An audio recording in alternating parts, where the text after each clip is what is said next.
প্রথম কোনো বিদেশি ফ্র্যাঞ্চাইজি লিগ খেলতে পাকিস্তানে পৌঁছালো বাংলাদেশি পেসার নাহিদ রানা। এমনিতেই জিম্বাবুর বিপক্ষে প্রথম টেস্ট খেলতে গিয়ে তিনি লিগ পর্বের অর্ধেক ম্যাচে মিস করেছেন। তার উপর যে সময় পিএসএল ফ্র্যাঞ্চাইজি পেশোয়ার জালমির টিম হোটেলে উঠেছে, এর 24 ঘন্টার মধ্যে রয়েছে আরও একটি ম্যাচ।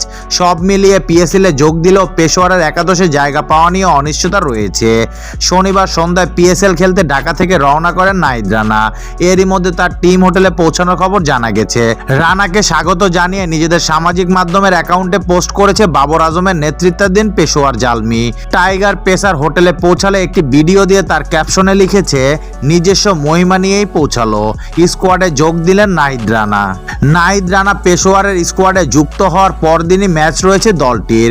তবে অনুশীলন ছাড়াই দলটি তাকে খেলাবে কিনা সেটাই এখন বড় প্রশ্ন। এছাড়া ফ্র্যাঞ্চাইজি একাদশে সুযোগ পেতে রানাকে লড়তে হতে পারে দুই বিদেশি পেসার আলজারি জোসেফ ও লুক উডের সঙ্গে। চলতি আসরে এখন পর্যন্ত প্রতিটি ম্যাচই খেলেছে ক্যারিবিয়ান পেসার জোসেফ। 5 ম্যাচে 7 উইকেট নিলেও অবশ্য তার ইকোনমি খুব একটা ভালো নয়। অন্যদিকে ইংল্যান্ডের গতিতারকা লুক উডকে নেওয়া হয়েছে মূলত নাহিদ রানার বিকল্প হিসেবে, কিন্তু রানা দলে যুক্ত হওয়ার পর তাকে রেখে দিয়েছে পেশোয়ার। আসরে এখন পর্যন্ত 3টি ম্যাচ খেলে বাঁহাতি এই পেসার 6.81 ইকোনমিতে 5 উইকেট শিকার করেছে।